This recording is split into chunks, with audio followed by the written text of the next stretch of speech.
Bismillahirrahmanirrahim. Assalamualaikum warahmatullahi wabarakatuh.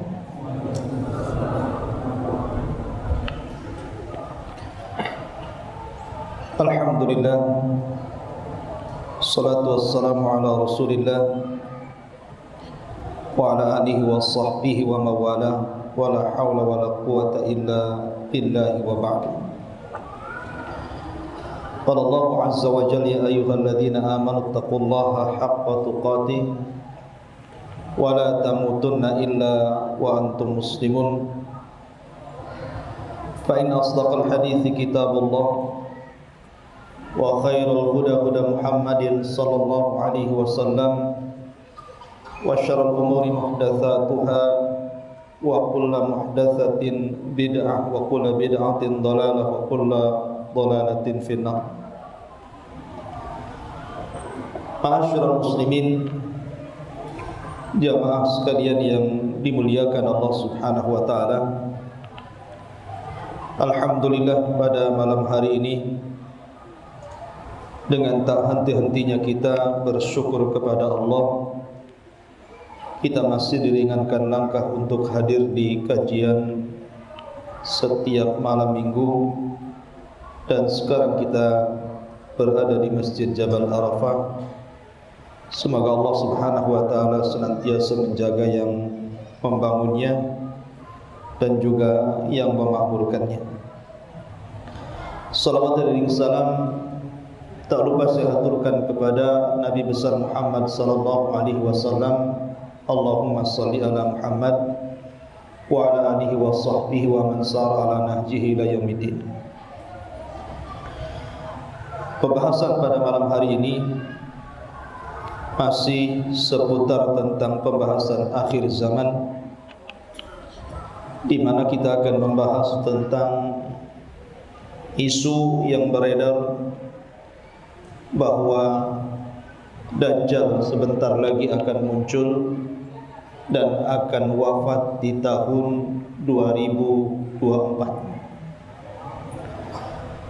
Apakah benar ataukah salah? Maka kita akan coba menggali tentang fitnah yang paling besar yang akan muncul di akhir zaman ini. Ma'asyiral muslimin yang dimuliakan Allah Subhanahu wa taala, di dalam sebuah hadis Nabi sallallahu alaihi wasallam, Nabi sallallahu alaihi wasallam bersabda, "Ma kanat wa la takunu fitnatu hatta taquma as-sa'atu a'zam min fitnati dajjal wa min nabiyyin illa wa hadzara qaumahu ad-dajjal." Faqala Nabi sallallahu alaihi wasallam, "In yakhruj wa ana fiikum fa ana hajijuhu dunakum wa in yakhruj wa lustu fikum famru'un hajiju nafsahu wallahu khalifati ala kulli muslim." Kata Nabi sallallahu alaihi wasallam, tidak akan ada fitnah ketika munculnya hari kiamat yang lebih besar dan lebih dahsyat dibandingkan fitnah Dajjal. Karena tidak ada satupun nabi dari nabi-nabi Allah Subhanahu wa taala kecuali memperingatkan umatnya akan fitnah Dajjal ini. Kemudian Rasul mengatakan, kalau seandainya Dajjal hidup di zamanku, aku yang akan menghadapinya. Tetapi jikalau Dajjal itu hidup sepeninggalku, maka kalian akan menghadapi sendiri, dan saya yakin kalian tidak sanggup menghadapinya, karena tidak ada yang bisa membunuh Dajjal kecuali seorang nabi. Ma'asyiral muslimin yang dimuliakan Allah Azza wa Jalla, sejak dulu para nabi dan rasul memperingatkan fitnah ini. Nabi Nuh alaihi salatu wasallam berusaha mengatakan kepada kaumnya tentang fitnah Dajjal. Nabi Saleh, Nabi Syuaib, Nabi Musa dan Isa dan seluruh para nabi, bahkan 120.000 nabi dan 315 rasul, semua memperingatkan tentang fitnah Dajjal ini. Karena Rasul yang mengatakan ma min nabiyyin illa wa hadzara qaumahu anid Dajjal. Tidak ada satupun nabi, artinya semua nabi. Dan jumlah nabi dalam hadis Abi Umamah dan juga hadis Abi Dzar Al-Ghifari adalah 120.000 dan jumlah Rasul 315. Semua memperingatkan akan munculnya Dajjal, termasuk Nabi SAW. Bahkan Nabi SAW saking khawatirnya dengan fitnah ini, mengajarkan umatnya tentang beberapa upaya supaya kita terhindar dari fitnah Dajjal ini. Seperti Nabi mengajarkan sebelum anda salam dalam setiap tasahud akhir, kita diajarkan Allahumma inni a'udzubika min syarri fitnati masihid Dajjal. Ya Allah, aku berlindung kepadamu dari seburuk-buruknya fitnah Dajjal ini. Bahkan setiap malam Jumat Nabi SAW menganjurkan kita untuk membaca 10 awal atau 10 akhir daripada surah Al-Kahfi. Apa tujuannya? Supaya kita terhindar dari fitnah Dajjal. Bahkan Rasul menganjurkan para da'i agar terus berbicara tentang Dajjal, karena Dajjal itu akan keluar ketika tidak ada lagi para khatib, ketika tidak ada lagi para doa, ketika tidak ada lagi para pendakwah yang bicara Dajjal di mimbar-mimbar kaum muslimin. Disitulah Dajjal akan keluar ketika dilupakan manusia. Ma'asyiral muslimin, fitnah itu diciptakan Allah Subhanahu wa taala dalam rangka menguji. Kenapa kemudian Islam mengharamkan berzina? Karena supaya kita diuji kehormatan. Kenapa Allah Subhanahu wa taala mengharamkan riba dan berbagai macam kecurangan dalam jual beli? Supaya kita diuji tentang kejujurannya, supaya kita diuji untuk mencari harta halal, dan begitu seterusnya. Bahkan terjadi peperangan, itu ujian dari Allah Subhanahu wa taala. Terkadang perang itu yang mati bukan 1 2, bahkan ribuan jiwa terkadang meninggal. Tetapi fitnah-fitnah itu tidak lebih besar dibandingkan fitnah Dajjal. Makanya Nabi SAW mengkhawatirkan kemunculannya. Ma'asyiral muslimin yang dimuliakan Allah Azza wa Jalla, sebelum saya bicara tentang masalah Dajjal ini, saya ingin memberikan beberapa kaidah yang berkaitan dengan pemahaman tentang ayat-ayat dan hadis-hadis Nabi SAW yang berkaitan dengan akhir zaman. Karena Dajjal ini bagian daripada fitnah akhir zaman, supaya kita bisa memahami dengan cara yang benar. Jangan serampang, karena ini perkara gaib masalahnya. Tidak bisa diprediksi dengan berbagai macam prediksi, dengan mengikatkan satu cerita dengan cerita yang lain kemudian muncul sebuah kesimpulan. Tidak demikian para ulama memahami dalil dari Al-Quran dan Sunnah Nabi SAW. Pertama, yang harus diketahui adalah at-tasabbut wa adamul isra'. Cobalah sebelum kita membahas sebuah pembahasan yang berkaitan dengan akhir zaman, maka cek dulu tentang riwayat-riwayatnya. Kalau ayat Al-Quran sudah jelas, tetapi hadis-hadis Nabi SAW kan macam-macam. Ada yang sahih, ada yang hasan, ada yang dhaif, bahkan ada yang maudhu', ada yang palsu. Sehingga jangan tergesa-gesa menjadikan sandaran sebuah hukum, apalagi dalam bab masalah keyakinan. masalah halal dan haram saja tidak boleh bersandar kepada hadis dhaif. Apalagi masalah akidah. Apalagi hadisnya palsu. Ya kan? Maka masalah nantinya. Sebab ini dalam rangka pembelaan kepada Nabi SAW, karena ada saja yang mengatakan kan bagus hadis itu supaya kalau dibaca mengingatkan orang dan sadar. Yang tadinya tidak sholat jadi sholat, Ustaz. Yang tadinya preman tobat dia gara-gara takut mendengar hadis itu. Betul, satu sisi ada kebaikan, tapi sisi lain ada keburukan yang lebih besar daripada kebaikannya. Kenapa? Karena Nabi SAW yang bersabda, "Man kadzaba alayya muta'ammidan falyatabawwa maq'adahu minan nar." Barang siapa yang sengaja berdusta atas namaku, maka silahkan seret tempat duduknya, silahkan duduk di neraka. Ini bukan masalah kecil. Meyakini apalagi menyampaikan hadis yang derajatnya tidak benar, jelaskan derajatnya. Kalau hadis ini sahih, katakan sahih, hasan, dhaif, maudhu, supaya jelas masalahnya. Karena ini masalah akidah, jangan sembarangan. Kemudian yang kedua, tidak boleh seseorang itu memaksakan kehendak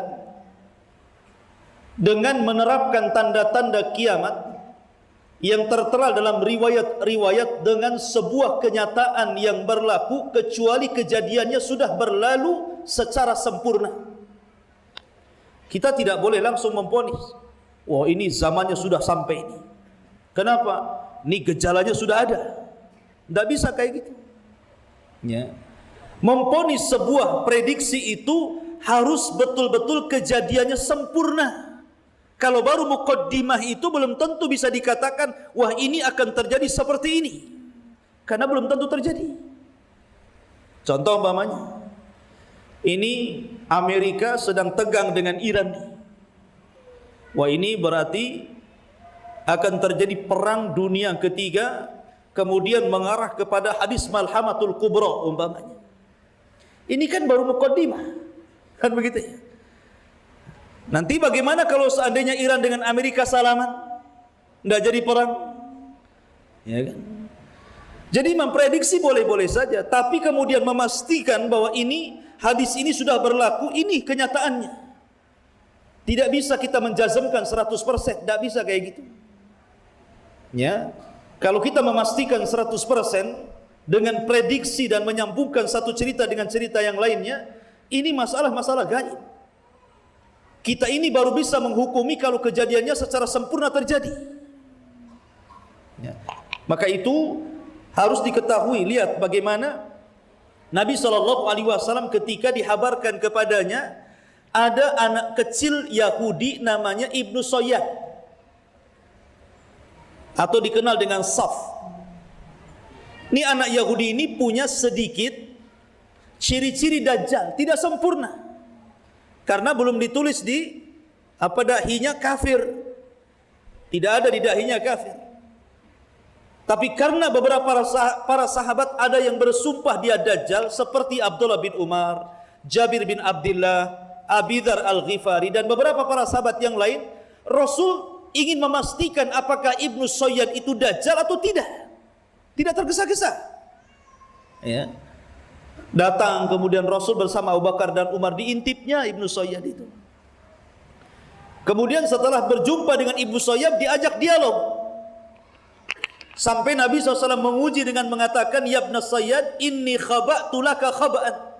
Ya Ibnu Sayyad, saya menyembunyikan beberapa kalimat dalam dadaku. Coba tebak katanya.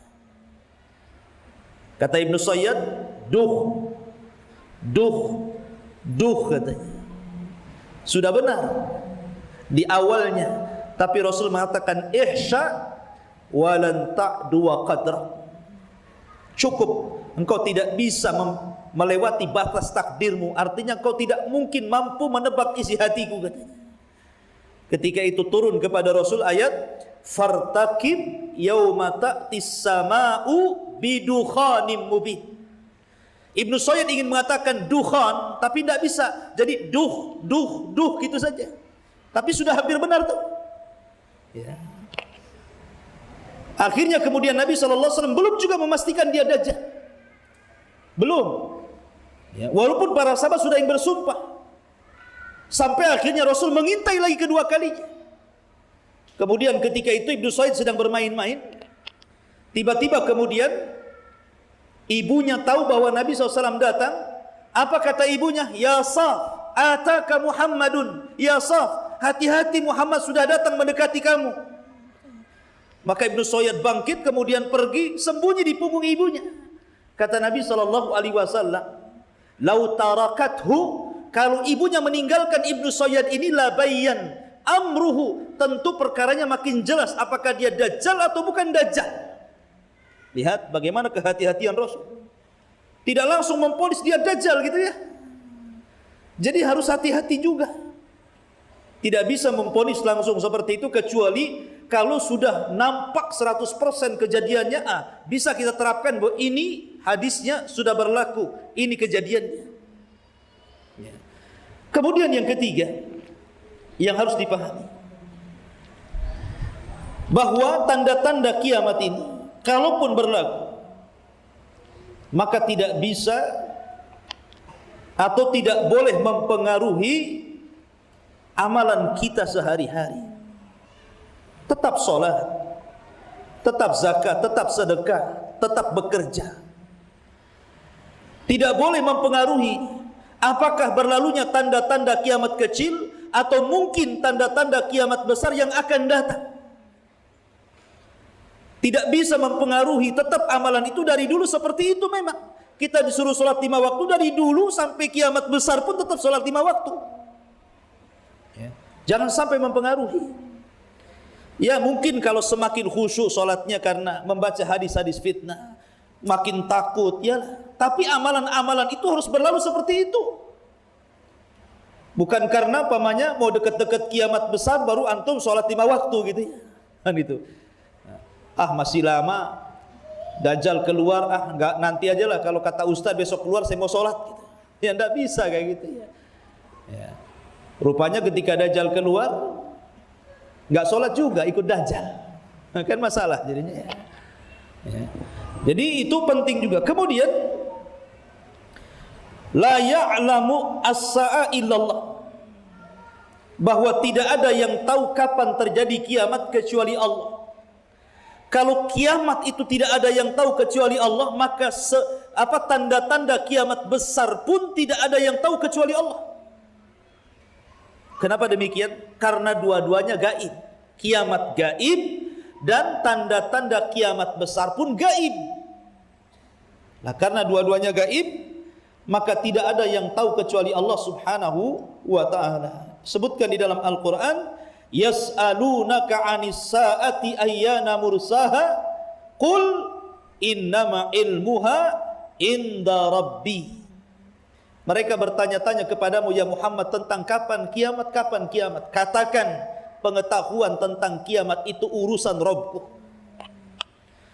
Jadi kalau seandainya kiamat tidak ada yang tahu, bahkan Nabi disibukkan dengan pertanyaan kapan kiamat dan Rasul tidak pernah menjawab. Meletakkan ini waktunya tidak pernah.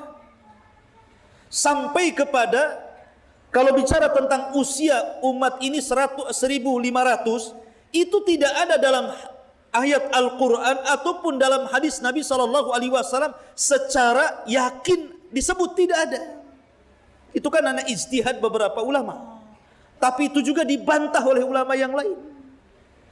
Kalau memang tidak ada bantahan, boleh mungkin kita makin yakin. Tapi kenapa para ulama sendiri berselisih dalam hal ini? Dan lebih banyak yang membantah dibandingkan yang meletakkan angka itu. Ya. Maka dari sini berarti kan masih goyang keyakinan tentang umur umat manusia itu. Maka kita tetapkan kepada hukum asal bahwa perkara itu adalah perkara gaib. Bukan perkara-perkara yang bisa diprediksi. Ma'asyiral muslimin yang dimuliakan Allah Azza wa Jalla. Baik. Kita masuk pada pembahasan bicara tentang Dajjal. Ikhwatu fiddin, muliakan Allah Subhanahu wa ta'ala. Dajjal ini dari mana asalnya? Siapa orang tuanya? Bagaimana sepak terjangnya? Apakah Dajjal ini sudah ada sejak dulu ataukah akan dimunculkan di akhir zaman? Kemudian bagaimana fitnahnya? Kemudian bagaimana dia menggiring manusia untuk menyembahnya? Kemudian bagaimana Dajjal dibunuh? Dan bagaimana nasib kaum muslimin apabila hidup ketika Dajjal dibangkitkan Allah Subhanahu wa ta'ala? Inilah secara global pembahasan yang kita akan bahas. Ma'asyiral muslimin, ada yang mengatakan bahwa Dajjal itu sudah hidup di zaman Nabi Musa.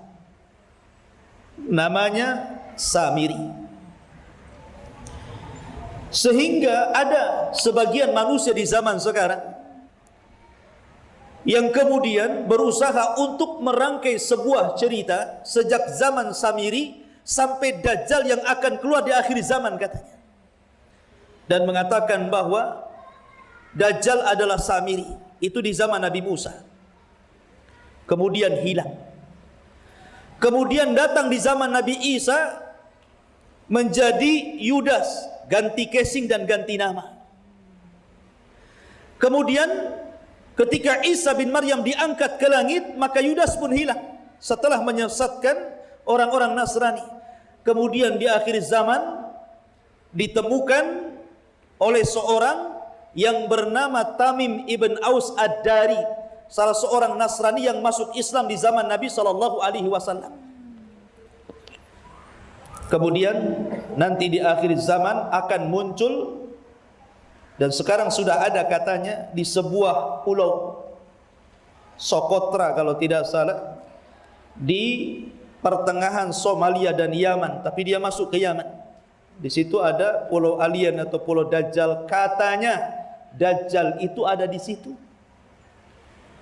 dan nanti akan muncul untuk memfitnah manusia sebentar lagi. Diperkirakan tahun 2022. Bentar lagi ya. Ini dah 2020, berarti 2022 ya, berarti Dajjal mati 2024 katanya. Hati-hati lo mau dekat Dajjal antum. Katanya nasihatnya kalau antum yang belum kawin cepat kawin katanya. Yang belum ta'adud cepat ta'adud. Kata dia, saya akan nukilkan saja ya. Ikhwatu fillah muliakan Allah Azza wa Jalla. Baik, apakah Dajjal itu Samiri? Sampai dia mampu loh dengan sangat yakin menceritakan tentang kisah Samiri, sampai kisah Yudas, sampai kemudian kisah Tamim Ad-Dari, sampai meletakkan pulaunya. Padahal Allah tidak pernah dalam Al-Quran sampai meletakkan pulaunya, sampai dengan detailnya dia, sampai kendaraannya ya. Sampai kendaraannya disebutkan itu kendaraan UFO katanya. Nah, dengar UFO? Sampai pabriknya ya. Ma'asyiral muslimin yang dimuliakan Allah Azza wa Jalla. Para ulama membahas tentang siapa Samiri itu. Samiri ini kalau saya katakan munafiknya di zaman Nabi Musa. Kalau di zaman Nabi SAW itu ada munafik namanya Abdullah bin Ubay bin Salul. Bin Salul bin Ubay bin Salul. Itu tokoh munafik Madinah. Tapi di zaman Nabi Musa munafiknya itu Samiri. Samiri ini, jadi ketika Nabi Musa alaihi salatu wassalam 40 malam hendak mendapatkan mandat Taurat ke Bukit Saina, maka kekuasaan diberikan kepada Nabiullah Harun, abangnya. Tapi Harun kan tidak setegas Musa. Harun itu lembut orangnya. Kalau Musa ini tegas orangnya. Jadi ketika Musa selama 40 hari meninggalkan Bani Israel, ini Samiri ini, munafik ini, mumpung tidak ada Nabi Musa, menghasut Bani Israel. Kemudian untuk menyerahkan emas-emasnya, karena Bani Israel ini, orang-orang Bani Israel merasa bersalah telah mengambil emas-emas kaum Kibti, orang-orangnya Fir'aun ketika mereka lari dari Mesir menuju Palestina. Mereka merasa berdosa sudah mengambil emas-emas mereka. Akhirnya oleh Samiri dikatakan, biar kalian tidak bersalah, kemarikan emas-emas kalian, kita bakar saja. Akhirnya oleh Samiri sudah disiapkan cetakan anak sapi, kemudian dibakar emas itu sampai akhirnya menjadi berbentuk anak sapi. Lah Samiri ini dia punya tanah yang diinjak oleh kaki kudanya Jibril. Jadi ketika Nabi Musa alaihi salatu wasallam diselamatkan itu, menyeberangkan laut itu, maka Samiri itu persis di belakang Nabi Musa dan dia diperlihatkan malaikat, dan tidak mustahil para sahabat melihat Jibril kan dalam bentuk manusia ketika bertanya tentang Islam, iman dan ihsan kan. Itu kan Jibril tuh yang menjelma. Lah Samiri ini juga melihat Jibril sedang naik kuda menjelma manusia. Kemudian dia lihat bekas tapak kudanya itu. Karena kita tahu bahwa simbol kematian itu adalah kambing dan simbol kehidupan itu adalah kuda. Nanti pada hari kiamat ketika orang masuk ke dalam sorga dan orang lain masuk ke dalam neraka, maka akan didatangkan kematian dalam bentuk kambing kan, kambing gibas. Kemudian disembelih sehingga tidak ada kematian lagi. Kemudian ada yang berteriak kepada penduduk sorga, ya ahlal jannah la mauta lakum, wahai ahli sorga, tidak ada kematian bagi kalian. Wa ya ahlan nar la mauta lakum, kalian juga penduduk neraka tidak ada kematian bagi kalian. Jadi kambing simbol kematian. Lah kuda ini simbol kehidupan. Jadi Samiri ini kemudian melihat ada kuda Jibril di situ diteteni gitu ya. Ini kakinya. Makanya ketika dia ke darat saja langsung diambil tuh bekas pijakannya itu. Lah karena dia punya tanah bekas pijakan kaki kuda dan itu simbol sebuah kehidupan. Dilemparlah tanah itu ke patung sapi yang baru dibentuk itu. Tiba-tiba hidup sapi itu. Ya. Ada yang mengatakan tidak hidup seutuhnya tetapi hanya mengeluarkan suara. Maka Samiri mengatakan, lihat, inilah Tuhan kita. Kenapa Samiri menggiring orang untuk menyembah sapi? Karena orang-orang Bani Israel itu waktu di Mesir, orang-orang Mesir itu kan mengagung-agungkan sapi. Ya. Makanya ketika digiring kepada patung sapi, sebagian hati mereka itu terkait dengan sapi itu. Kemudian Samiri mengatakan, lihat, Musa ini ngapain jauh-jauh ke Bukit Tur nyari Tuhannya? Tuhannya lo di sini katanya. Sampai bilang begitu. Jauh-jauh ke sana nyari Tuhan, oh Tuhannya di sini katanya. Ya.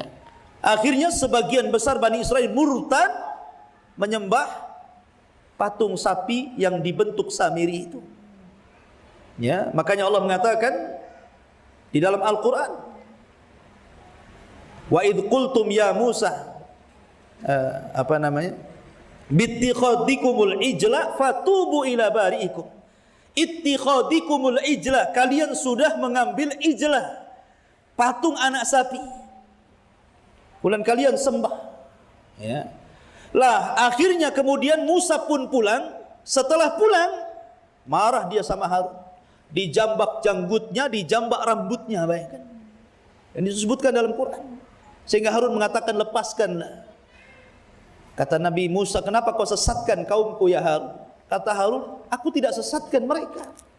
Aku sudah berusaha mengajak mereka, tapi diriku tidak sama dengan dirimu. Kau ditakuti mereka, aku tidak ditakuti. Hampir-hampir mereka membunuhku katanya. Ya. Akhirnya kemudian Musa memaafkan Harun, kemudian memanggil orang-orang yang sudah murtad itu. Kemudian Musa memaksa supaya mereka taubat dengan membawa alwah Taurat. Itu pun sudah dilempar tuh. Ya, karena dia marah sampai papan Tauratnya dilempar.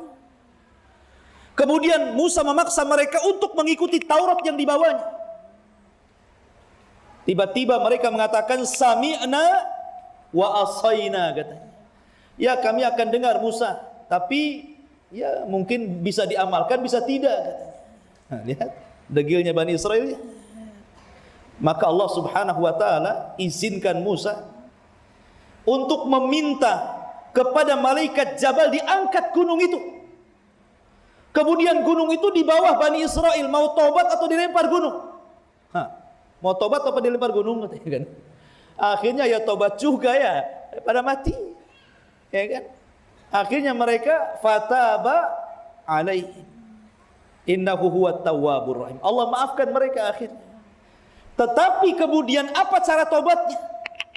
Ketika mereka sudah berjanji samina wa atona kepada Taurat, rupanya cara tobatnya ngeri juga.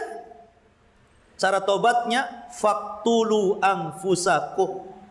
Bunuhlah diri-diri kalian. Itulah cara tobatnya. Ya. Jadi mereka tobat, enggak tobat tetap mati masalahnya. Enggak tobat dilempar gunung, tobat saling membunuh. Itu orang dulu ya, Bani Israel. Akhirnya mereka pun saling membunuh. Subhanallah. Syariat dulu ngeri ya. Alhamdulillah. Syariat Islam itu tidak sengeri syariat dulu. Ya, lebih mudah dipermudah oleh Allah Subhanahu wa taala. Akhirnya Samiri dipanggil oleh Nabi Musa alaihi salatu wassalam. Kemudian disebutkan dalam Al-Qur'an, "Fama khatbuka ya Samiri?" Samiri, kenapa kamu berbuat seperti itu? Qala Samiri mengatakan, "Basurtu bima lam yabsuru bih, faqabadtu qabdatan min atharir rasul." Aku melihat yang tidak bisa dilihat manusia, maksudnya Jibril yang menunggang kuda kemudian diperhatikan bekas tapaknya itu. Maka aku pun ambil sebagian bekas tapak kaki kudanya Jibril itu. Fanabadtuha wa kadzalika sawwalat li nafsi. Kemudian aku lempar ke dalam patung itu, kemudian hidup. Maka aku mengajak mereka menyembah patung sapi ini. Lihat bagaimana alasan Samiri. Wa kadzalika sawwalat li nafsi. Itu semua karena bujuk rayu hawa nafsuku. Jangan salahkan aku, itu karena hawa nafsuku katanya. Enak kali jawabannya Samiri. Jelas-jelas nyesatin orang, dia mengatakan itu kan yang salah hawa nafsu saya yang mengajak ke situ. Maka Musa mengatakan fadhhab, pergi kamu. Tidak dibunuh Samiri, cuman fadhhab, pergilah kamu. Fa innalaka fil hayati an taqula la misas. Di sini syahidnya di sini. Biar antum paham tentang masalah Samiri. Di sini kalimatnya yang akan kita bahas. Pergilah engkau Samiri, kata Nabi Musa. Fa innalaka fil hayati. Maka bagimu sebagai balasan di dunia ini antaqula la misas. Engkau akan bicara kepada manusia, jangan dekat-dekat aku, kata Samiri. Jadi Samiri, ya, atas perkataan Nabi Musa, kamu nanti akan pergi dan akan hidup sendiri, dan setiap ada orang yang mendekatimu, engkau akan mengatakan jangan dekati aku, dan itu sampai kiamat. Ya. Kemudian ditambah wa innalaka mau'idan lan tukhlafu, dan engkau akan diberikan ancaman kelak di akhirat dengan dimasukkan ke dalam neraka, dan janji Allah tidak mungkin kecuali pasti ditepati. Di sini ikhwan, ada beberapa poin kenapa Samiri itu bukan Dajjal yang dimaksud orang ini. Pertama, tidak ada dalam Al-Quran, tidak ada dalam sunnah yang sahih menghabarkan secara qat'i bahwa Dajjal itu adalah Samiri yang hidup di zaman Nabi Musa. Satu. Dua, Samiri itu berjumpa dengan Nabi Musa dan termasuk muridnya Nabi Musa, dan termasuk ikut dalam hijrahnya bersama Nabi Musa. Kemudian Dajjal itu hidup di zaman Rasul, di zaman akhir zaman. Rasul sudah meninggal dan akan muncul di akhir zaman. Secara zaman tidak ketemu kan? Satu di zaman Nabi Musa, satu di akhir zaman. Dua. Yang ketiga, kemudian Samiri ini atas lisan Nabi Musa, engkau akan mengatakan kepada manusia yang mendekati kamu, la misah.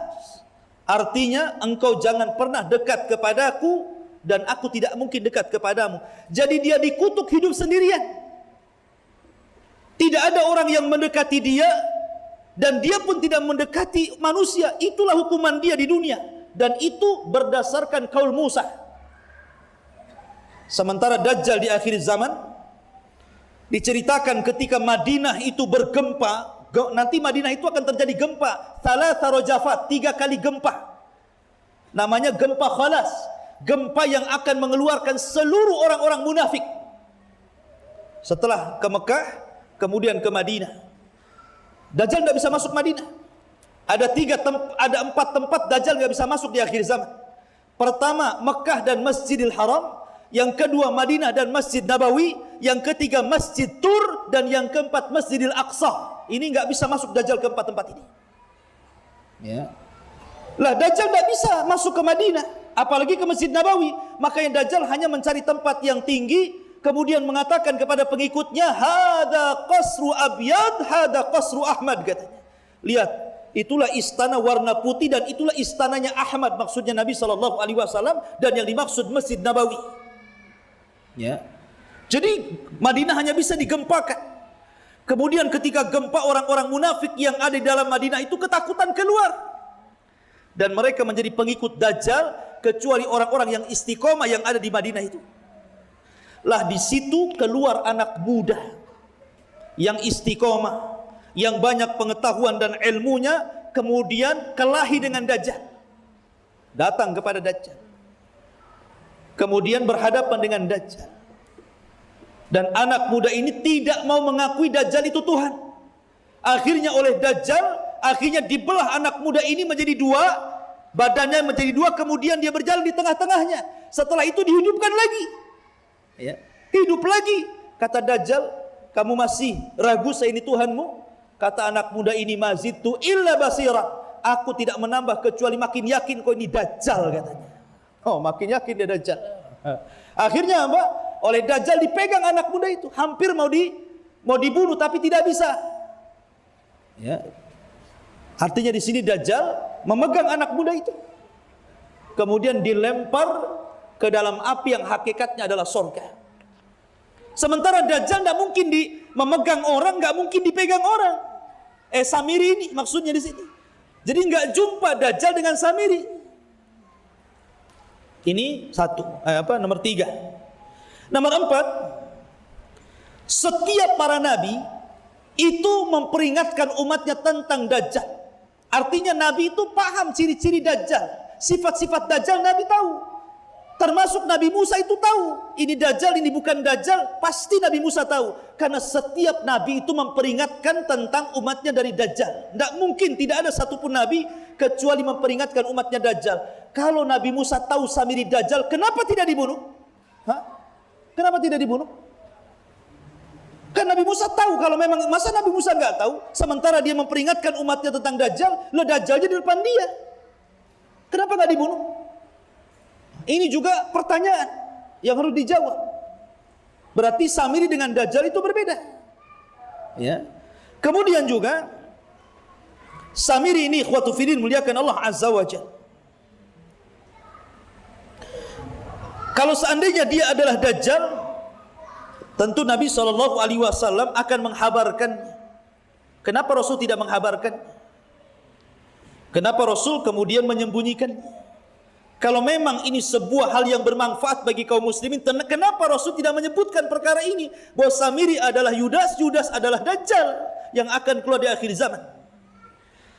Termasuk juga, ya kita tidak mengingkari Samiri itu Dajjal, tetapi bukan Dajjal yang akan keluar di akhir zaman, tapi dia Dajjal min Dajjajil. Artinya dari Dajjal kecil yang disebutkan Nabi SAW juga nanti di akhir zaman akan keluar 30 orang yang ngaku Nabi dan mereka adalah para Dajjal. Ya, Dajjal kecil, tapi bukan Dajjal yang besar. Dan ada yang mengatakan Samiri sudah meninggal.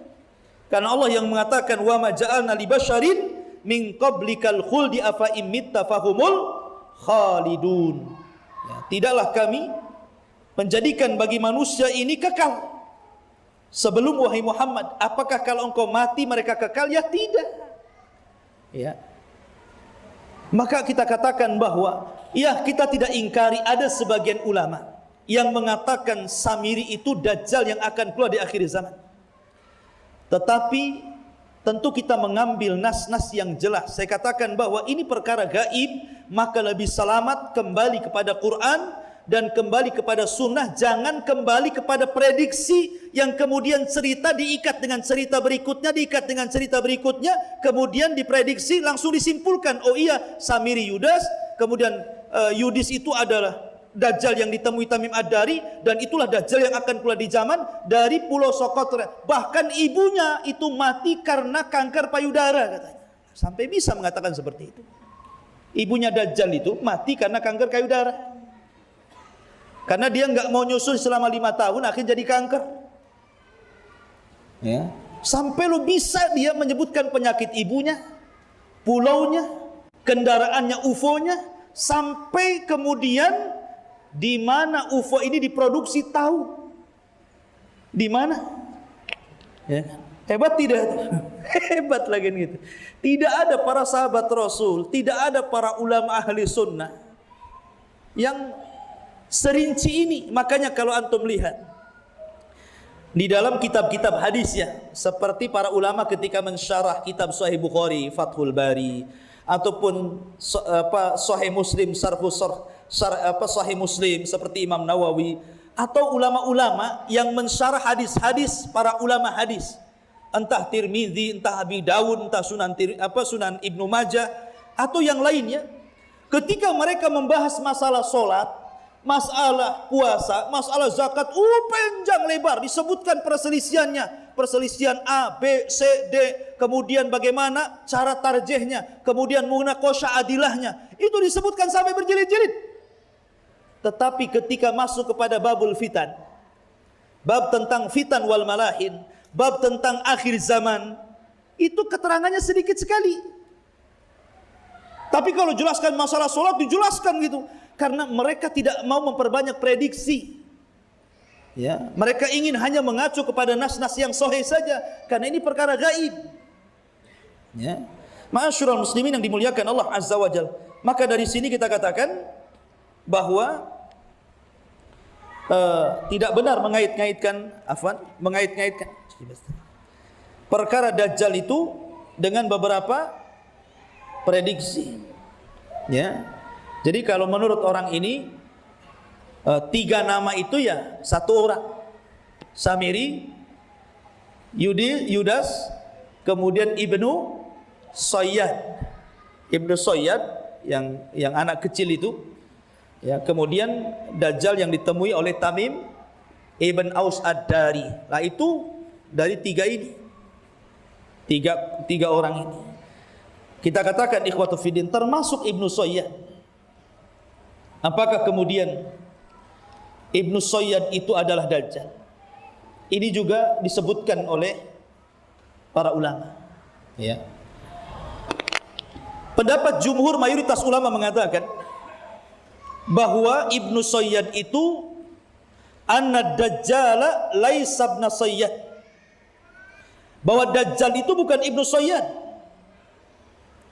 Akan tetapi Dajjal itu yang disebutkan dalam hadis Jassasah. Nanti saya sebutkan riwayatnya tentang riwayat Tamim Ibn Aus Ad-Dari. Sampai-sampai Ibnu Katsir, paham Ibnu Katsir ya? Yang mengarang banyak kitab. Salah satunya tafsir Ibnu Katsir mengatakan, was-shawab, adapun yang benar, anna ibn Sayyad laisa bid-Dajjal alladhi yakhruju fi akhir zaman. Qat'an, kata beliau. Bahwa Ibnu Sayyad itu bukan Dajjal yang akan keluar di akhir zaman secara qat'i. Tidak ragu-ragu lagi, secara qat'i. Wa dzalika li hadisi Fatimah ibn Qais. Karena ada hadis Fatimah ibn Qais yang menceritakan tentang kisah Tamim ibn Aus Ad-Dari yang tersesat di tengah lautan. Nanti saya akan sebutkan kisahnya. Ya. Kemudian juga dijelaskan Imam Nawawi, wala syakka annahu dajjalun minad dajajil. Kata Imam Nawawi, ya Ibnu Sayyad itu dajjal dari dajjal-dajjal, bukan dajjal yang besar yang akan keluar di akhir zaman. Kenapa demikian? Ada beberapa alasan. Satu, Nabi SAW tidak menjelaskan Ibnu Sayyad itu Dajjal karena masalahnya belum jelas. Walaupun ada sahabat yang bersumpah, tapi Nabi tidak ikut bersumpah. Nabi terus mencari Ibnu Sayyad itu Dajjal atau tidak Dajjal. Dan tidak ada keterangan Rasul mengatakan dia Dajjal yang akan keluar di akhir zaman. Apalagi setelah Ibnu Sayyad ini besar, masuk Islam dia. Ibnu Sayyad ini masuk Islam. Bahkan mau haji lagi dan punya keturunan. Bukankah Dajjal tidak punya keturunan? Bukankah Dajjal kafir tidak masuk Islam? Bukankah Dajjal tidak hidup di Mekah dan Madinah? Ini Ibnu Sayyad di Mekah dan Madinah. Bahkan Abu Sa'id Al-Khudri yang ikut bersumpah Ibnu Sayyad itu Dajjal. Ini ada kisah. Jadi ketika mereka haji rombongan, Ibnu Sayyad ini ketinggalan. Sahabat sudah jauh, Ibnu Sayyad baru menyusul, kecapean, kemudian duduk di bawah pohon. Rupanya ada sahabat lagi yang ketinggalan setelah Ibnu Sayyad ini, namanya Abu Sa'id Al-Khudri, yang bersumpah bahwa Ibnu Sayyad itu Dajjal. Ketika dia melewati Ibnu Sayyad yang sedang istirahat, gemetar dia. Alamak, ada Dajjal. Kata Ibnu Sayyad, sinilah, sini. Istirahat di sini. Akhirnya Abu Sa'id Al-Khudri pun karena segan, campur takut, kemudian mendekati, duduklah di samping Ibnu Sayyad yang dia bersumpah itu Dajjal. Kemudian Ibnu Sayyad tiba-tiba mengeluh. Ya Aba Sa'id, saya ini hampir-hampir mau gantung diri, katanya. Karena orang-orang mengatakan saya Dajjal. Ya. Bagaimana mungkin saya Dajjal, wahai Aba Sa'id? Rasul mengatakan Dajjal tidak masuk Mekah Madinah, saya bolak-balik Mekah Madinah. Rasul mengatakan Dajjal tidak punya anak, saya punya anak. Rasul tidak mengatakan Dajjal kafaro, di sini saya Muslim. Rasul mengatakan Dajjal ini saya begini, Rasul mengatakan Dajjal begini, saya begitu. Akhirnya Ibnu Sayyad terus mengadu dan mengeluh kepada Abu Sa'id sampai Abu Sa'id kasihan. Sampai dia berpikir, ya juga ya, masa Dajjal kayak gitu. Ya. Tetapi endingnya yang gak enak. Katanya Ibnu Sayyad di akhir cerita, walakin ya Aba Sa'id, inni adri aina maudi ad-Dajjal. Tetapi wahai Aba Sa'id, kalau kamu tanya di mana Dajjal, saya tahu tempatnya. Ketika mendengar kalimat yang terakhir, ambil barang, kabur dia. Nggak jadi, nggak, tadi awalnya kasihan tuh. Oh ya juga, ya juga. Ketika Ibnu Sayyad mengatakan saya tahu di mana tempatnya, kalau kau ingin tanya di mana tempat Dajjal, saya tahu, katanya. Oh, jangan-jangan dia kan begitu ya. Makanya dia kabur. Ya. Bahkan suatu ketika Abdullah bin Umar radhiyallahu anhu pernah menampar Ibnu Sayyad sampai marah. Akhirnya Abdullah bin Umar itu kan salah satu orang yang bersumpah bahwa Ibnu Sayyad Dajjal masalahnya. Kemudian dia lari ke rumah Hafsah. Maka Hafsah marah, ya Abdullah bin Umar, bukankah engkau mendengar sabda Rasulullah bahwa Dajjal tidak akan keluar kecuali karena ghadbah yaghdibuha, karena sebuah kemarahan yang ada dalam hatinya kau sudah buat marah dia, katanya. Nanti dia keluar, katanya. Gitu ya. Tetapi ikhwatu fiddin muliakan Allah Azza wa Jalla, memang ada beberapa sahabat, tetapi para ulama mengatakan dia bukan Dajjal. Dajjal yang akan keluar di akhir zaman, dia Dajjal minad Dajjajil, karena dia juga tidak dijelaskan kematiannya. Karena di sana ada hadis Fatimah ibn Qais, di mana Tamim ibn Aus Ad-Dari pernah berjumpa dengan Dajjal, dan ini bukan Ibnu Sayyad. Karena masih di zaman Rasulullah masalahnya. Ibnu Sayyad kan di zaman Nabi kan, berjumpa dengan Nabi, bahkan diajak dialog oleh Nabi. Dan Abu Sa'id Al-Khudri juga berjumpa dengan Dajjal. Sementara Ibnu Sayyad yang dijumpai Nabi masih kecil. Sementara Dajjal yang ditemui Tamim Ad-Dari itu besar orangnya. Nyambung tak? Jaga sembung enggak? Enggak nyambung kan? Ya kan? Ya. Jadi Tamim ibn Aus Ad-Dari ini, saya ceritakan. Dia suatu ketika bersama 30 awaknya itu berlayar. Dia agamanya Nasrani. Berlayar dia. Rupanya di tengah lautan datang ombak badai, diombang-ambing tengah malam sampai dia enggak tahu ada di mana. Ya. Ketika kemudian di pagi hari dia baru sadar bahwa kapalnya terdampar di sebuah pulau yang katanya Ustadz ini disebut Socotra tadi, pulau yang ada di Yaman itu, dekat Somalia, Afrika. Padahal dalam hadis hanya disebutkan jazirah saja kan, sebuah pulau bersandar di pulau, tidak disebutkan nama pulaunya, dan tidak disebutkan apakah Yaman atau Syam. Nanti akan sebutkan hadisnya. Ya. Rasul tidak memastikan secara detail gitu, oh ini laut Yaman gitu. Kalau mungkin Rasul mengatakan, oh itu laut Yaman, bolehlah prediksinya ke pulau Socotra tadi. Ya. Akhirnya kemudian Tamim ibn Aus Ad-Dari ini turun bersama 30 awaknya. Tiba-tiba ketika dia masuk ke dalam hutan, berjumpalah dengan makhluk yang aneh yang disebut dengan Dabatul Ahlab. Jadi binatang melata yang semuanya berbulu dari atas kaki sampai kepala, sehingga tidak bisa dibedakan mana tengkuk mana wajah. Saking banyak bulunya, mana dubur mana kubul tidak tahu. Saking banyak bulunya tuh. Ya. Akhirnya kemudian ditanya, man anti, siapa kamu? Tiba-tiba binatang ini bisa bicara. Ana jassasa, saya adalah jassasa. Jassasa diambil dari kata jasus, mata-mata, mata-mata dajjal. Ya kan? Kemudian kata jassasah, ya ayyuhal qaum intaliqu ila hadar rajul alladhi fid dairi fa inna ila khabarikum bil aswaq, katanya jassasah, sebaiknya kalian tidak perlu bicara dengan saya. Kalian pergilah sana ke dalam hutan. Di sana ada dair. Dair itu tempat ibadah orang Nasrani. Di sana ada dair. Di sana ada seorang laki-laki yang sudah lama sangat merindukan untuk berjumpa dengan kalian. Kaget. Ini baru terdampar dibilang ada orang yang merindukan ingin berjumpa, apa enggak merinding gitu kan? Apalagi lihat binatang yang berbulu, karena takut disangka setan kan begitu ya. Maka akhirnya langsung bersegera bergegas masuk ke dalam hutan itu. Betul, di dalam hutan itu rupanya ada tempat ibadah orang Nasrani, dair. Rupanya di situ ada orang yang dirantai. Dirantai kakinya, dirantai tangan, dan sangat besar badan. Kemudian tiba-tiba dia mengatakan, min aina antum? Langsung tanya, min aina antum? Mungkin agak gede, min aina antum? Mungkin gitu ya. Takut orang itu kan. Nahnu minal Arab, kami dari Arab. Kebetulan saya sudah menunggu kalian. Kemudian dia mengatakan beberapa soalan nih.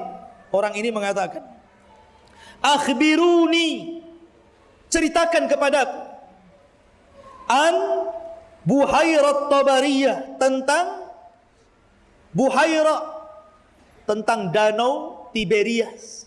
Ya. Dia bertanya tentang masalah danau Tiberias itu. Apakah hal fiha ma'un, apakah masih ada airnya? Katanya para sahabat, katanya Tamim ibn Aus Ad-Dari, ini belum masuk Islam ya, masih Nasrani. Oh masih banyak. Sebentar lagi, kata orang ini, sebentar lagi yadhab, pasti akan pergi airnya itu. Kemudian bertanya lagi tentang ainuz zughar, mata air zughar.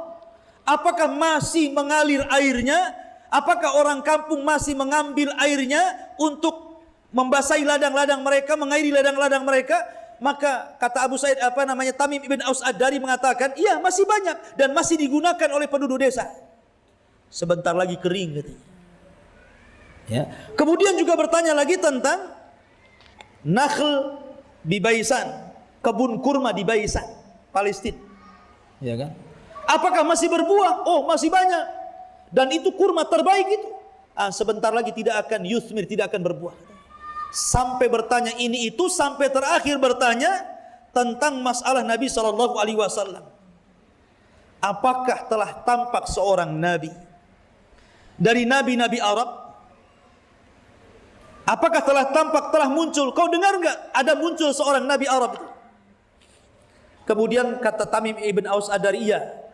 Dia dari Mekah kemudian hijrah ke Madinah. Bagaimana tanggapan kaumnya tentang dirinya? Kemudian kata dia, saya dengar mereka memeranginya, tidak suka dengan nabi yang mengaku nabi itu. Kata Dajjal, ikutilah nabi itu fa innahu alal haq, katanya. Ikuti nabi itu karena dia di atas kebenaran. Dajjal saja suruh ngikut nabi loh ya. Ya, ikuti dia karena dia di atas kebenaran. Itu Dajjal. Berarti kalau seandainya ada orang yang berusaha menjauhkan kita dari nabi, itu lebih dari Dajjal.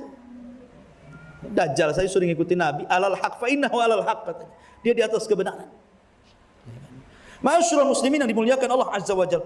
Akhirnya karena ketakutannya Tamim ibn Aus Ad-Dari ini langsung pergi. Cerita ini panjang tapi intinya saya ambil intinya saja. Langsung pergi. Kemudian belakangan akhirnya dia datang kepada Nabi SAW dan menceritakan kisahnya. Belum pernah terjadi dalam sebuah riwayat. Biasanya Nabi bercerita, sahabat menukilkan cerita Nabi. Ini tidak. Nabi menukilkan cerita sahabat, kemudian disampaikan kepada para sahabat. Ya. Kenapa demikian? Kenapa Nabi menukilkan perkataan sahabat Tamim ibn As-Audari? Karena cerita Tamim itu mirip seperti cerita yang selalu Rasul ceritakan Dajjal kepada para sahabatnya. Makanya Rasul memperkuat cerita dia dengan kisah Tamim ibn Aus Ad-Dari. Luar biasa. Jadi Tamim melihat Dajjal, Rasul juga melihat Ibnu Soyad. Itu sama-sama di zaman Rasul. Masa ada dua orang di sini? Kan nggak mungkin. Nggak mungkin Ibnu Soyad tiba-tiba ke pulau itu dulu, kemudian balik lagi ke Madinah. Apa seperti itu? Ya. Karena masalahnya orang ini mengaitkan Samiri, Yudas. Yudas Ibnu Soyad. Ibnu Soyad Dajjal. Itu hanya beda-beda casing saja. Itu orangnya sama, casingnya beda. Ya kan? Dari sini ikhwatu fiddin, ya memang sekali lagi saya tidak mengingkari ada yang mengatakan Ibnu Soyad itu Dajjal, tetapi pendapat yang kuat kita akan ambil pendapat yang dekat dengan dalil. Bahwa Ibnu Soyad itu bukan Dajjal yang akan keluar di akhir zaman, sebagaimana juga Samiri bukan Dajjal yang akan keluar di akhir zaman. Mereka juga Dajjal, tapi bukan Dajjal yang akan keluar di akhir zaman, tapi Dajjal min Dajjajil, kata para ulama. Dajjal dari Dajjal yang lainnya. Ya. Baik. Ma'asyiral muslimin, sekarang kita membahas tentang tempatnya. Di mana tempat Dajjal itu? Karena saya ulangi dari tadi, ada orang yang mengatakan di Sokotra tadi, di pulau yang ada di Yaman. Saya akan mengambil pendapat Sahib Aunil Ma'bud, pengarang kitab Aunil Ma'bud, jilid yang ke-11 halaman 319, dari kitab Fathul Wadud. Ya. Apa kata dia? Ketika dia memberikan catatan kepada hadis Nabi SAW, kata Rasulullah, innahu min bahri Syam au bahril Yaman, la bal min kibalil masyriq ma huwa min kibalil masyriq ma huwa min kibalil masyriq ma huwa wa au ama biyadihi ilal masyriq.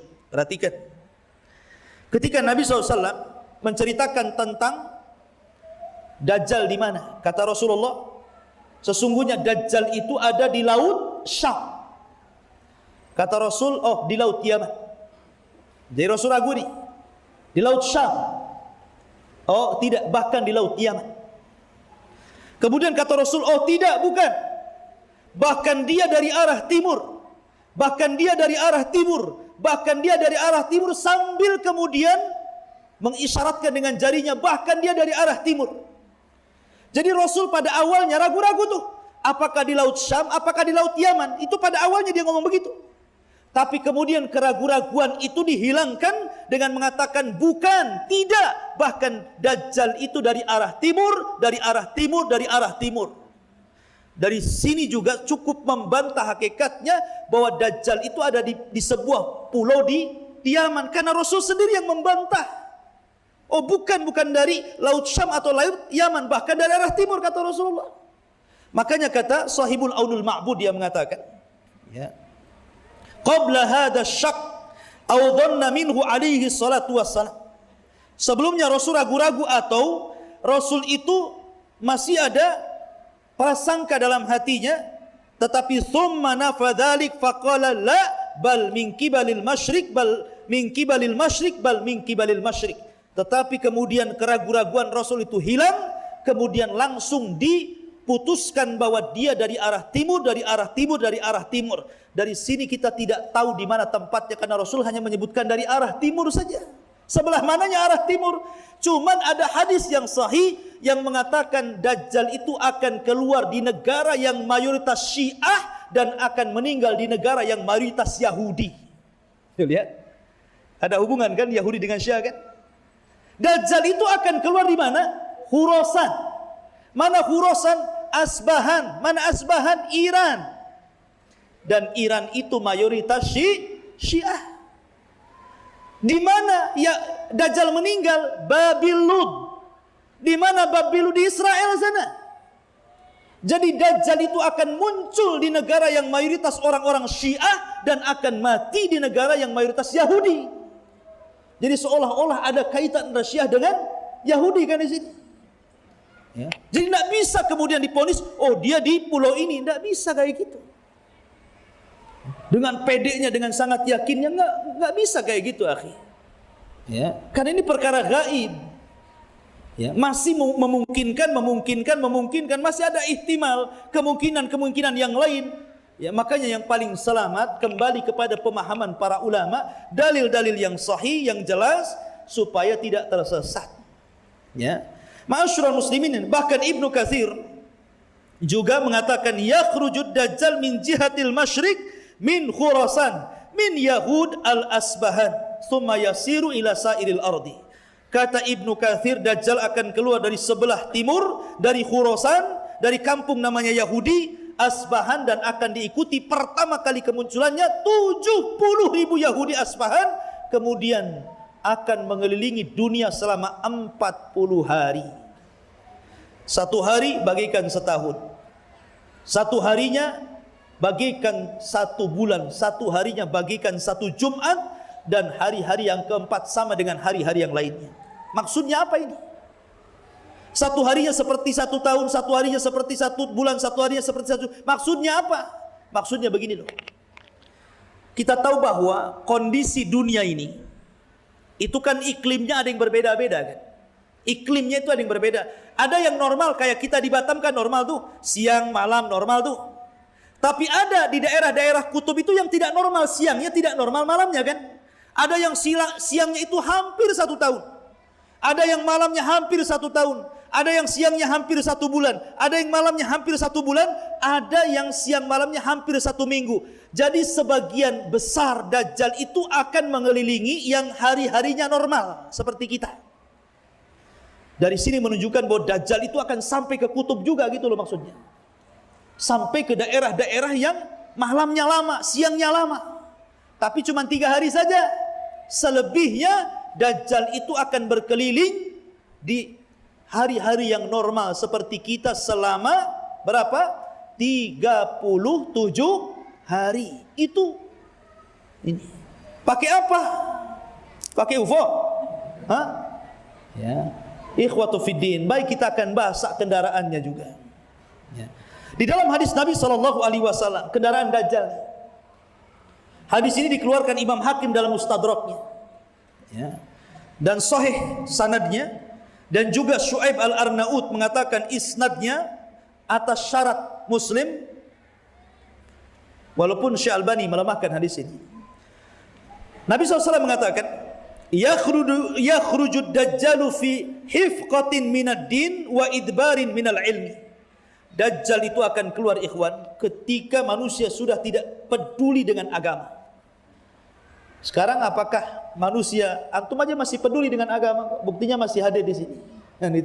Dajjal itu akan keluar kalau orang sudah enggak peduli dengan agama. Yang kedua, ketika ilmu sudah tidak lagi dituntut. Alhamdulillah. Ya, di pesantren Jabal Uhud saja, pesantren saya, masih banyak orang yang hafal Quran anak-anak. Ya. Dan di pesantren-pesantren yang lainnya masih banyak yang hafal Quran. Alhamdulillah. Ya, artinya masih ada orang yang mengejar ilmu. Berarti Dajjal masih lama keluarnya. Karena di sini Rasul mengatakan Dajjal tidak akan keluar sampai kemudian orang meninggalkan agama dan tidak peduli dengan ilmu. Kemudian kata Nabi, walahu arba'una lailatan yasihuha fil ardi, al yaum minha kas-sanati, wal yaum minha kas-syahri, wal yaum minha kal jum'ati, thumma sa'ira ayyamihi ka ayyamikum hadhihi. Dan Dajjal akan berkeliling selama 40 malam, mengelilingi semua bumi. Satu hari sama seperti setahun, satu hari sama seperti sebulan, satu hari sama seperti sejumat, dan hari-hari yang lainnya normal seperti hari-hari kalian. Di sini syahidnya, walahu himar. Dan Dajjal itu punya keledai, yarkabuhu, yang ia tunggangi. Ya, ardu ma baina udunaihi arba'una dira'an, bahwa lebar di antara jarak telinganya itu 40 hasta. Saking panjangnya, saking besarnya jarak di antara dua telinganya. Ini telinga satu, ini telinga dua, kan gitu. Jadi jarak dari telinga sini ke sini itu berapa? 40 hasta. Berapa satu hasta? Nih, satu hasta namanya. Satu hasta itu kalau di meter, setengah meter. Berarti kalau 2 hasta 1 meter. Berarti kalau 40 hasta 20 meter. Jarak telinga ke telinga satunya itu 20 meter. Akhirnya kemudian dia memprediksi kalau begitu bukan keledai asli. Kemudian dibuat gambar, berarti semacam UFO kayak piring gitu. Kok bisa dari keledai jadi piring? Nyambung tak? Ya tidak nyambung lah. Ini Rasul mengatakan himar. Himar itu apa? Keledai. Kenapa jadi piring? Ya kan? Secara bahasa sudah salah. Saya akan sebutkan ya perkataan para ulama nih tentang bahasa dalam bahasa Arab itu. Pertama saya akan katakan Imam Ash-Shubki. Imam Ash-Shubki seorang madhab Syafi'i mengatakan dalam kitabnya Al-Ishbah wa Nadhair. Apa kata beliau? Hamlul lafzi ala ma yatabadaru ila dihni aula. Membawa lafaz dalam bahasa Arab itu kepada yang bisa langsung terbayang. Ketika disebut keledai, ya keledai maksudnya keledai. Apalagi masa ketika disebut keledai langsung piring, kan enggak? Keledai ya keledai. Itu yang bisa kita langsung cerna. Artinya apa? Bawalah lafaz itu kepada hakikatnya, jangan kepada majas. Kemudian juga perkataan Az-Zarkasi, seorang ulama bahasa, dalam kitabnya Bahrul Muhit, idza kana al-ismu lahu haqiqatun wa majaz wa warada al-khitabu bihi fa innahu yuhmal 'ala al-haqiqati. Apabila satu nama dalam bahasa Arab nih, ada satu nama, bentuk lafadznya bahasa Arab, memiliki dua makna hakikat dan majaz, maka bawalah kepada hakikat, jangan bawa kepada majaz. Karena dalam usul fikih itu al-aslu fil kalam haqiqah, asal perkataan itu dibawa kepada hakikat, bukan kepada majaz. Dan ini juga dikatakan Imam Ibnul Qayyim, min haqqil kalam an yuhmal ala haqiqatihi, termasuk tuntutan sebuah kalam dalam bahasa Arab, bawa kepada hakikatnya, jangan dibawa kepada majaz. Kalau Rasul mengatakan himar, keledai, kita katakan keledai, jangan kita katakan UFO, karena enggak ada kamusnya himar UFO, enggak ada. Coba lihat kamus bahasa Arab, nggak ada. Yang ada keledai ya keledai. Ya. Jangan kemudian membuat bahasa Arab baru. Itu kan prediksi dia, oh kalau begitu nggak cocok nih. Karena di akhir zaman tidak mungkin keledai bisa putar-putar. Dia meremehkan Dajjal. Ya. Dajjal kan sudah diberikan kekuatan. Tukang sihir manapun tidak sehebat Dajjal. Dan kalau seandainya kendaraannya himar keledai, yang kemudian jarak telinga ke telinganya 20 meter umpamanya, 40 hasta, memang Dajjal itu selalu membawa keanehan, biar aneh kan begitu ya. Kalau UFO nggak aneh, yang katanya pernah di Sleman Jogja jatuh itu katanya. Kok bisa sampai ke Sleman nih ceritanya? Ya. Lah ikhwatu fillah muliakan Allah Azza wa Jalla. Justru kalau dia pakai keledai kan mantap itu. Wah, aneh keledainya kok kayak gini gitu ya. Dia suka membuat yang aneh-aneh. Padahal Dajjal itu sebenarnya jelek ikhwan, tapi kok bisa orang suka dengan Dajjal itu? Gimana enggak jelek coba? Matanya itu pertama dia buta sebelah. Kemudian menonjol matanya seperti tonjolan apel. Inabnya seperti anggur yang keluar itu loh. Ya. Kemudian kakinya pun bengkok, badannya besar, kemudian kepalanya lebar, kemudian keriting, jelek Dajjal itu. Ya, kalau ngaku Tuhan nggak pantas jadi Tuhan dia. Ya. Tapi subhanallah ya, karena sihirnya Dajjal ini, makhluk sejelek Dajjal loh, kok banyak orang yang kemudian mengatakan dia Tuhan. Ya kan? Padahal makhluk yang sangat jelek Dajjal itu. Kenapa? Karena sihir. Jadi kalau seandainya Dajjal punya kendaraan kemudian berupa keledai, ya sudah kita imani memang dia mengendarai keledai. Karena keledai ini mampu berlari seperti angin. Jangan samakan keledai Dajjal dengan keledai orang Arab zaman sekarang. Ya ketik sampai hari, nggak mungkin 40 hari diputar-putar diaman sajalah. Ya, jangan samakan. Ini keledainya memang keledai Dajjal. Ya. Dari sini ma'asyiral muslimin, maka tidak benar kalau seandainya kita katakan UFO itu. Ya. Apalagi katanya sudah tahu tempat pembuatannya di area 51 Nevada. Tahu dia pabriknya. Berarti Dajjal itu akan take over landing di sana katanya. Cerita ada pilotnya rupanya.